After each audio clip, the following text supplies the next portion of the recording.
화류계 마담도 주님은 포기하지 않으셨습니다. 충격적인 그녀의 삶과 하나님이 회복시키는 과정을 함께 보도록 하겠습니다. My childhood growing up was interesting. I know that my parents meant well. My father was a police officer and he worked a lot of night shifts. My mom, she actually growing up was addicted to alcohol and opioids, so pain pills. And so for a long time, as I grew up, I realized that my dad didn't even realize that my mom was a functioning alcoholic. And so it's something that she was able to hide from her. So this is the environment that I grew up in. I remember a lot of yelling, a lot of screaming, a lot of instability in my life. So instability became normal because it's all I knew. Very vivid mentality of things, but not knowing why. I never knew where this was coming from as a child. And I'm talking about from 4, 5, 6 years old. And I remember my dad coming in one day and I had something, it was like a toy, and I had it under the sheets. And he yelled at me and I got in so much trouble. And I remember in that moment feeling like, why am I in trouble? I didn't feel like I was doing anything wrong. I was just doing what felt good. And I just remember this from a very young age, all up until like middle school, elementary school. And And Megan, just to clarify here, yeah, so you have no recollection as to where this was coming from. It was just happening. I do not remember where this was coming from. Wow. From that young age, when I was caught doing these things or touching myself or masturbating, I didn't even know that that's what it was at the time. I was just doing it. And so that's what brought more confusion to me as I got into my adolescence and my young adult years, looking back on my childhood and really having that question, why? Where did that come from? Was I violated? Did somebody molest me before me, having a memory of it? And then I know that growing up with that and just wondering if something had happened to me when I finally understood what those things were, and then looking back on that. So going through school, I always struggled. I was always struggling to learn how to tell time, anything that had to do with math, academically, my focus. I always was in trouble. I was always late for class. Just always not being able to stay on task, if you will, because my home life was so out of order. And then I remember in elementary school, the first time that I was molested was by a teacher in a classroom. While school hours were happening, we were in a library. And I'll never forget the day like it was yesterday. It was a small room with a round table. And on both sides of us, there was a door, and both doors were cracked open. So I could hear students over here, and then I could hear students and teachers on this side. And he would have me sit on his lap while he would touch me. And I remember after the first time of this happening, I went and told the teacher. Well, I was shamed and I was disciplined. My mom was called, and then I was punished because I was told, Megan, why are you lying about this man? He is a good person. He's a good teacher. Why are you making up stuff that's not true? And how old were you at that time? I don't remember my exact age, but I was in elementary school. Wow. I do remember that. There's times of my childhood in the early years, because of the chaos, and especially the couple times that I was molested, that it's fuzzy to me. But I do know that I was in elementary school and I wasn't quite in middle school yet. And so going home, I just remember, again, a lot of arguing and screaming because why is she doing this? I was always called a liar and an over-exaggerator from the time that I can remember. Like, that's the one thing that I was told. Sometime after that, shortly, I was... And Megan, I'm so sorry to cut Yeah. you off, but what was your parents' reaction once they heard about this and this got out? I just remember my mom and her reaction, because she was an alcoholic, not really having a response. It was more, we're not going to talk about it. It didn't happen. And why are you lying and making things up? So it was just one short conversation, and then it was put to the side and we never talked about it again. And do you remember how that how that made you feel, or that how that impacted you at that time, or was it just kind of shelved and So at that time, I do not remember how it made me feel. yeah? But as I progress with sharing the other things that unfolded in my life, looking back, I know exactly where those walls were built, where the defense started coming, where my pride started to rise up, and where I started having the attitude of, you're not going to tell me what to do. You or anyone else is not going to control me. You're not going to discipline me. And that's where my attitude growing up into my teenage years and my rebellion kicked in, because it was, you're not going to tell me what to do attitude. And it just shifted. So once that incident happened, then I was molested by one of my siblings. And I remember that I would need to allow this person to do this to me until if I wanted to watch a movie or if I wanted to play with my toys. We would go in the basement of my grandfather's house.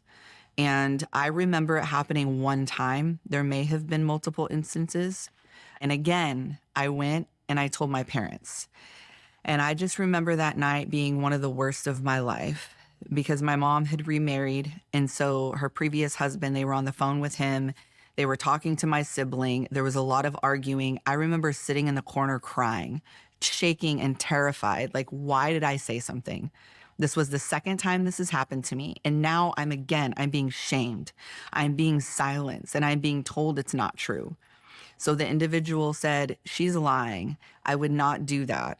And again, after that day, it was never talked about again and it was never brought up. So I left now 2 situations before getting into middle school where we're told, go tell your peers, go tell those that are older than you. We're supposed to respect our elders. We're supposed to trust adults. We're supposed to trust teachers. We're supposed to trust these babysitters, these people that are put in our life. And those are the very people that violated me, took advantage of me. And then when I spoke up about it, I was hushed. And so what happened is I ended up building a wall. Then I became more rebellious. My grades started dropping even more in school. Shortly after that, I was diagnosed with ADHD as a child. And I remember sometimes taking my medication, sometimes wouldn't. And then, of course, in the midst of that, my mom was an alcoholic. My parents had divorced when I was younger. And so I went to go live with my mom, and I would see my dad on the weekends. And when I would visit my father, it consisted of, he worked night shift at the time. So it was just me and my brother. And we would just be doing whatever, just entertaining ourselves or watching TV or just going outside. But there wasn't quality time. There wasn't any, hey, let me teach you something or let me do this with you. And then when I was with my mom, she was always passed out drunk. And then I would be getting myself ready for school or she would pick me up from school. So I was always alone. So whether I was with my mom or my dad, the majority of the time I was alone. And so when I was left alone, that promiscuity from prior to my knowledge of being molested and then after intensified even more. So I spent a lot of time, I tell people I was raised on MTV and HBO. Because I spent my time watching Bill Bellamy and MTV, all of these things. Like that's what I was feeding my mind with. And then I was watching pornography. Those are my 2 things of entertainment that I would do through middle school. And this, I'm curious now, did this also come from HBO? Because at some point there was pornography even playing on cable TV. I remember we would call it like Skinamax or Yeah. HBO. Yeah. Yeah. And so that's what I would watch. Wow. And I would actually end up, my mom would get cell phone bills because then I started calling hotlines. And I would actually be talking to grown men and women on these 800 number, 900 number hotlines in middle school. And I don't know if they knew that they were talking to a child, but they would fully engage in the conversation. And I know I was not in high school yet. Wow. So it's an escalation that took place. So I start, from the time of masturbating before even having a memory of being molested, then being molested, and then just feeding into that and not even feeling bad about it when it was happening. Never did I feel like this is dirty or this is wrong. I never felt the overwhelming conviction, if we will. It wasn't there. It was just normal. It was my normal of what I did. And so then going through school, I had red hair and freckles.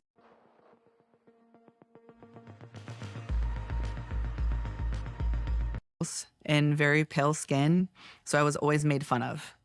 Constantly, I was made fun of. The girls, especially, which is interesting, it was a lot of Black girls.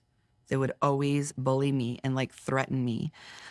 And I also grew up being told that if I married a Black man, that I would live in poverty and that I would be on welfare, and that my life, my kids, it would just be absolute horrible. That if I married anything other than a white race. And then at the age of 14, my mom moved me to Texas. And the reason why we moved there, I was in 17 homes before I graduated high school because of my mom's being an alcoholic and her drug addiction. We got evicted after evicted out of places to live. And she just got to the end of her rope where she couldn't afford anything. So she had a friend here in Texas that she called, and it was her last resort. And so she picked me up, moved me here, so moved me away from my dad. I remember being here, and I went to the pool one day. We were in an apartment complex, and this is the day I lost my virginity. I was 14 years old, and there was a man in the hot tub, a grown man.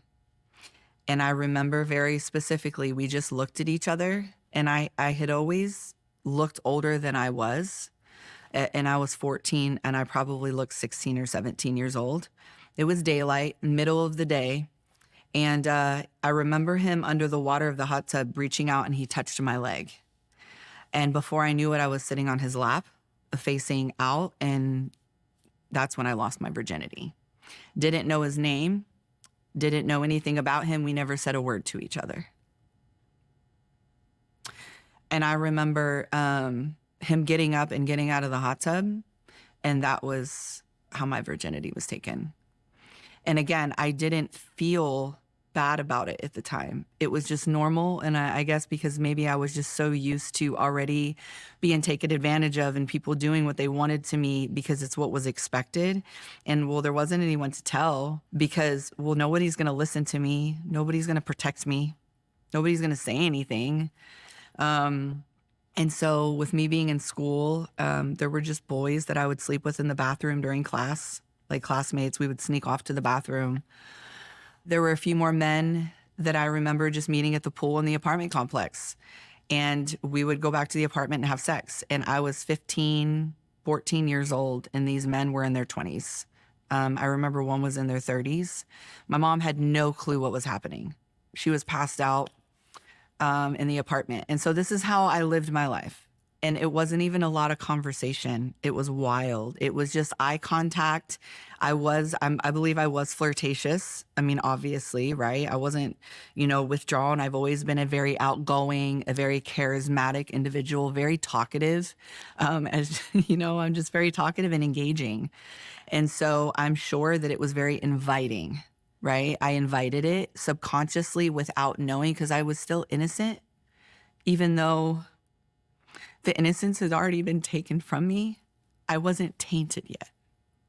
I hadn't fully been immersed in the tainted. My heart was still pure. My heart was still open. My heart was still exposed, if you will. It hadn't been calloused or hardened yet by sin. Can you explain it a little bit more as far as like, what do you mean by that? So as I got older into my teenage years and into my about 19, 20 years old, I became hard. Hatred, anger, resentment. I became the person that was hurting people. I was the person that was demanding, if you don't do this and you don't do what I tell you that you're going to do, because I was a female madam when I was in the strip club. What does that mean when you say female madam? So when I started off in the sex industry, I was waiting tables when I was introduced to it. And there was a time between then and that happened. I quickly realized how I could manipulate. And I very quickly found out how I could get what I wanted. And instead of being the one that was taking advantage of, I flipped, and I was the person that was now going to use all of that energy and all of that frustration and all of those times that I was not listened to. Subconsciously, what was happening is the enemy, the devil himself, used me to manipulate women in the strip clubs and figure out what men were going to pay for what they wanted, how they wanted it, the type of girl that they would want, and I would get that for them. And if the girl didn't do it, I would threaten her and I would explain to her, if you don't do this, there's going to be a consequence Wow. because I'm going to get paid. I'm going to get my money. And she was just as willing, but I just had to light a fire under her to be like, no, this is what you're fixing to do and this is what's going to happen. So you went from being manipulated to being the Yes, manipulator. I How did. did you, just to take it back a little bit, can you tell us about Yeah. that progression of even going into the strip club and getting into the Yeah. sex industry? Yeah. So as I was going through middle school, my mom moved us here to Texas. I got a letter actually from my aunt and uncle from Michigan. They were from Midland, Michigan. And my uncle was one of the top VPs of Dow Chemical, on fire for the Lord, gave his life to Christ in full-time ministry. And I remember opening the letter. I was living by myself. I was 14 years old. My mom had kicked me out at this point. I was living on my own. She was using my dad's child support to pay for the rent at an apartment. I was in high school at the time, but couldn't get a ride to high school unless a friend picked me up. I was working at Chuck E. Cheese to try to provide food for myself to ride my bike to and from the grocery store. So at this time, all of these things have happened. I'm now in high school, don't have a ride. I'm living by myself. Received this letter from my uncle and I open it. And it's this beautiful letter and it says that they want me to give them a call. And they said that they weren't sure how to get a hold of me, but they had my address. And that God had put it on their heart that they wanted me to come move in with them. So I call them and I remember the conversation. They were so loving to me and they're like, hey, Megan, how are you? We miss you. And I'm like, what do you want? And they said, we want you to come move in with us. And I laughed and I'm like, yeah, okay. The Bible thumping, the Jesus freaks, you want me to come live with you? I was like, yeah, okay. I'm like, no. And we talked for a while and they said, what is there to lose? And I said, well, first of all, you're going to have all of these rules, these things you want me to do, these things you don't want me to do, and you want me to hear about Jesus? I was like, he is not real. He does not exist. I want nothing to do with you, your church, or anything that has to do with God. I was like, so I'll move in with you as long as I can do what I want to do, but I don't want to hear about Jesus. And so I just remember coming to the end of my rope after that conversation, and I did end up packing up my things, and I moved to Michigan. I was 16 years old at that time. We get ready. Of course, I end up going to church, even though I said I wouldn't go to church. The first time that I walked in the building, I kid you not, I had my first encounter with God. I started crying before we even made it to the sanctuary doors. This feeling came over me of peace and just a love that I had never felt before. Nobody was talking to me. Nobody said anything to me. I was just with my aunt and uncle. I had just walked in the building. Service starts, worship's going. I can't contain myself. I'm crying harder and harder. By the end of that service, I was on the face at the altar. And I just remember, and I was told it was about an hour and a half to 2 hours of people praying over me. And I just wept. And I don't have a clear memory of what happened. All I know is that God did something in me that day. That was the first encounter that I had with my Father. And then I know that it was a moment that after everything that I had already been through, he was like, you are my daughter. There was nothing that anybody could tell me because I didn't need anyone to tell me, because I felt him. He was real and he was tangible. The feeling that came over me wasn't anything that somebody could describe. It wasn't a story that I could read. It was real. It was so real to me. And at that point, I was like, he is real. Like, what is happening to me? And I stood up and I was a different person. Something had shifted.